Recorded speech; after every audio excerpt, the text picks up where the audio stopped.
Bonjour et bienvenue dans ce 40 milliardième déjà épisode de Riri Camp. Ah putain, c'est dur à dire ce prénom. Et on peut pas toujours parler de classiques, de films que vous avez connus. On va parler d'un film moins connu, puisque plus récent, parce que c'est avec la patine du temps qu'on finit par dire du bien des choses, n'est-ce pas? C'est quand les gens sont morts qu'on les aime bien. Ça s'appelle The Girl on the Third Floor. Et c'est pas mal du tout. Réalisé par un mec qui s'appelle Travis Stevens. C'est qui? Eh bah tu restes, t'écoutes, je te le dis.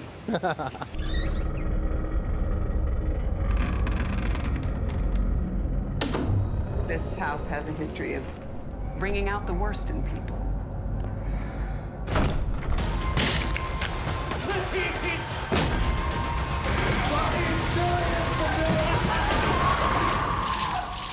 You want my advice? Get your husband and your baby far away from that house. L'ami Jacques aurait rêvé écrire ce scénario. Ce scénario. Il fait froid, hein, c'est dur à parler quand il fait froid. Il ne l'a pas fait car le co-scénariste du film, c'est pas du tout Jacques, c'est Trent Ahaga. Trent Ahaga, c'est un mec qui a vachement bossé sur des traumas. Toxic Avenger, machin, en scénariste. Il a fait plein de trucs, plein de bis. Il est co-scénariste de ce film de Travis Stevens. Qui est Travis Stevens? Travis Stevens, et là ça va vous donner envie de regarder, c'est le producteur de Jodorowsky's Dune. L'un des documentaires les plus incroyables des 20, 30, 2000 dernières années. Jésus a fait des documentaires pas mal, donc on remonte jusqu'à 2000, on va pas plus loin. C'est un putain de producteur. Il a aussi produit We Are Still Here. Il a produit Big Ass Spider, et là il a réalisé quelques films surtout connus comme producteur.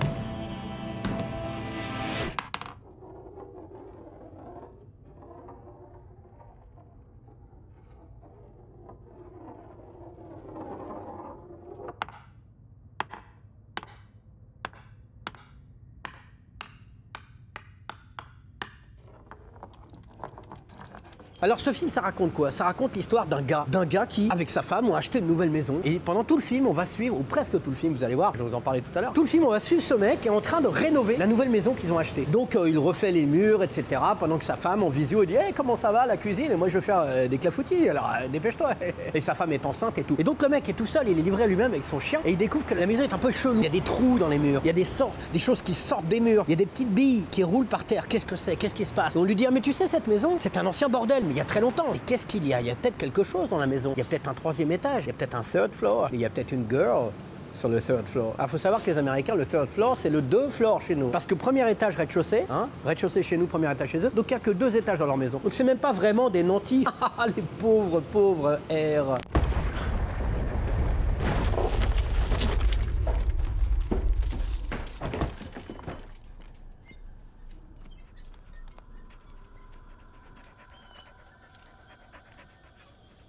J'ai trouvé ça par terre, le frelon vert. Saviez-vous qu'on avait refusé à Bruce Lee d'être le rôle principal de la série Kung Fu avec David Carradine parce qu'on avait dit il est trop jaune, t'es trop asiatique. Bah oui, c'est vrai qu'il était un peu jaune Bruce Lee. Et comme tout le monde le sait, David Carradine, oh merde, pardon, savait mieux se battre que Bruce Lee, voilà. Non mais les figurants, ils font pas du tout ce qu'on leur a dit, ça fait vraiment chier. Tiens, ça c'était du Kung Fu ça. Alors que vaut ce film qu'on a vu tous ensemble hier soir, The Girl on the Third Floor? Il est vachement bien, moi je trouve ça vachement bien. Il y a des défauts, on va en parler parce que je suis pas là pour dire que du bien. Moi je suis pas un vendeur, je suis pas un laquais moi. Tu vois, les mecs sont là, formidable, film génial, formidable. Et non, ça veut rien dire ça, ça ne veut rien dire. C'est marrant parce que le réalisateur, comme il a vraiment pas beaucoup d'argent, il fait des plans très larges dans la maison, des plans un peu classe, des plans sur le mur, les expressions des personnages, il essaye de faire des cadres un peu jolis, de faire des plans jolis, assez posés, pour éviter de dire qu'il a pas de maille, quoi.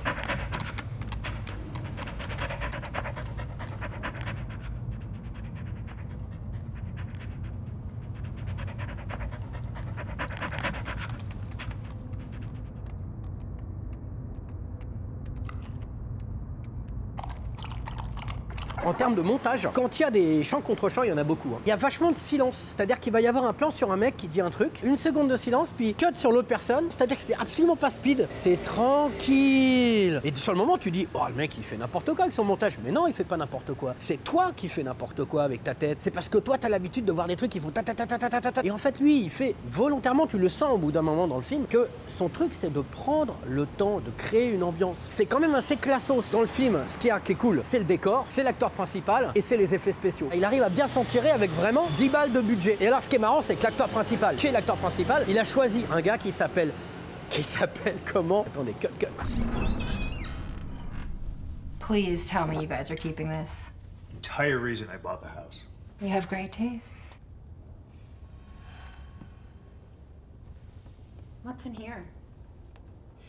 L'acteur principal, il s'appelle CM Punk. C'est son nom de catcheur. Parce que c'est un catcheur. Alors tu vas me dire, ah la loose, le mec il a pris un catcheur. Tu vas me dire, hey mec, The Rock, Dwayne Johnson, c'est pas un catcheur. Hulk Hogan, c'est pas un catcheur. Roddy Piper, Invasion de Los Angeles, c'est pas un catcheur. Kane, gros bonhomme comme ça qui est devenu maire de je sais plus quelle ville aux États-Unis, qui joue dans See No Evil et See No Evil 2, c'est pas un catcheur. Mr. T, même s'il a pas fait grand chose dans le catch, c'était pas un catcheur. Si. Donc arrête de me faire chier avec tes catcheurs. Il y a bien des gouverneurs, Monsieur Univers, qui sont devenus des gens très connus dans le cinéma, j'ai oublié leur nom. Donc oui, et il est pas mal, CM Punk. Et il avait intérêt à être pas mal. Pourquoi? Parce qu'on ne voit que lui. If you can't handle it, don't be here when I come back. Alors c'est un mec assez mastoc. Déjà c'est un type, après le catch, il a essayé de faire de l'UFC. Et en fait, il s'est fait ramasser la gueule. L'UFC, c'est les vrais combats, c'est pas du spectacle. Et j'ai lu qu'il était straight edge, c'est-à-dire je ne bois pas, je ne fume pas, je ne me drogue pas. Et en fait, il doit être chiant ce mec, il doit manger des légumes. J'ai demandé à mon petit neveu, qui lui est fan de CM Punk, il m'a dit pas du tout, je pense que c'est son personnage. Il s'est construit un personnage de catch, donc il n'est pas vraiment straight edge. Petite info. Donc du coup, je fais un petit clin d'œil à mon neveu et je lui mets cette photo du Slender Man, dog. Bah ouais, j'ai fait une petite vanne familiale, j'ai pas le droit. Toi, tu poses des photos de ton mariage sur Facebook, on en a rien à branler. Et ben moi, j'ai parlé de mon neveu. Je l'aime bien mon neveu, hein. I told you not to worry.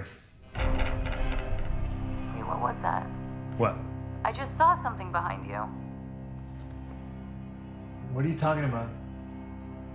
C'est quand même pas évident de donner le rôle d'un père de famille un petit peu attiré par les femmes et l'alcool et qui refait sa maison à un catcheur. C'est quand même marrant. On est dans cette espèce de mouvance des nouveaux héros américains. Tatouage, beau mec, jogging, un peu moraliste, straight edge, vrai ou pas vrai. Tu vois, les espèces de rock'n'rollers qui boivent du Gatorade ou du Sprite. You queer? Excuse me?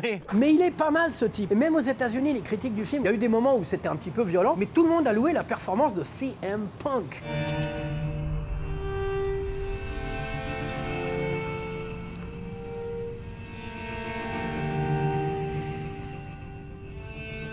Le film a quand même un petit côté un peu relou, c'est qu'il est quand même un tout petit peu moraliste, pas trop. Ah oui, j'ai enlevé ma casquette, je reçois beaucoup d'appels pour dire t'as enlevé. C'est pas un faux raccord, c'est que j'en avais marre de ma casquette. J'ai aussi enlevé mon pantalon, mais Domiti ne cadre pas le pantalon. Voilà. Donc le héros du film, c'est le type qui a péché. Visiblement, il a eu des problèmes avec la police et il est un petit peu en rédemption, quoi. La rédemption, c'est quoi? C'est la famille, c'est l'enfant, c'est la maison. Alors il a promis de pas tromper sa femme et puis il a promis de pas boire d'alcool. T'as envie de dire, les gars, ok, je comprends, mais enfin quand même. Et en face de chez eux, il y a quoi? Il y a une église. Nous, Français, ce côté familialo relou, ça nous casse un peu les couilles. Mais c'est pas très appuyé, c'est pas très appuyé. Il y a deux choses aussi qu'il faut noter dans le film. Ils sont trois à avoir fait la musique, dont Steve Albini. Steve Albini, c'est pas un nom qui va parler peut-être au méga grand public, mais le gars, il a produit genre 400, 500, un millier, je sais plus combien il dit lui, d'albums de musique. C'est un putain de producteur et de musicien qui a bossé sur In Utero de Nirvana, qui a bossé avec PJ Harvey, Sono, Neurosis. Et d'ailleurs, il y a une chanson de Neurosis dans la BO du film. À un moment, CM Punk, il est en train de repeindre son mur et puis il dit, bon allez, pour me mettre de l'énergie, bon, c'est marrant, Steve Albini. On parle vraiment d'un mec qui connaît grave la musique. Et le mec Dan, je sais plus quoi, le mec des maquillages. Alors lui, il défonce. Il a reçu plusieurs prix ou en tout cas nominations pour ce film-là. Il a bossé dans des films de malades comme Color Out of Space, le film de Richard Stanley, sur Possessor, le film du fils de Cronenberg, Brandon Cronenberg. Il a bossé sur je sais plus quel film de ouf et surtout sur Ibiza Undead, le film de l'année, du siècle, du millénaire certainement. Domiti, c'est pas un prénom de ouf. Alors en fait, j'avais oublié tout à l'heure, le maquilleur, il a aussi bossé sur deux films accessoirement un peu connus, In Fabric et Lords of Chaos. Donc quand même le mec, il a fait des trucs et vraiment les maquillages sont quelques-uns des points forts du film. Il y a des très belles images, des très beaux effets, mais aussi de très belles images de mise en scène dans ce film. Vraiment des effets plateaux, c'est-à-dire des apparitions, des liquides chelous, du sang qui jaillit de l'évier. Vraiment, encore une fois, je trouve que ce qui est bien avec le film de Stevens, sans maille, il essaie d'inventer. On retrouve un cadavre dans un mur, tu vois, tu casses le mur et tu vois la tête à même le mur. Tu vois un œil dans un évier. Des effets plateaux très simples. Un mec qui s'est pas trop fait chier en post-prod. Un petit peu comme voilà, les bons films qui savent se débrouiller. Donc il y a des petites incohérences dans le film, mais c'est pas grave. Honnêtement, voilà un exemple de film d'horreur pas cher qui se donne la peine d'essayer de faire quelque chose. Et puis il y a tout un truc autour de l'ancien bordel, une espèce de plongée dans le temps, vous verrez, une espèce d'orgie comme ça avec des bourgeois qui regardent. Enfin, je vous en dis pas trop, mais...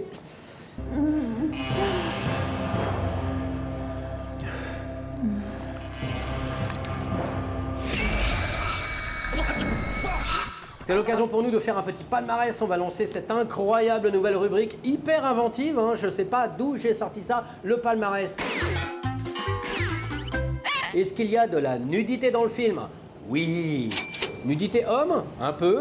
Nudité femme, vite fait, on voit pas assez les seins qui ont l'air extraordinairement beaux de cette actrice. That's all you get until I see a finished kitchen. Et du full frontal de chien. Un chien à poil. C'est lui qu'on voit dès le début, c'est l'un des acteurs principaux. Il est primordial à l'histoire du film. Est-ce qu'il y a de la violence dans le film? Oui, il y en a. Quelques coups de marteau. Qui sont beaux. Est-ce qu'il y a des buddies qui se retrouvent au bar du coin pour boire une bière et pour trinquer à la vie et aux femmes? Oui, il y en a.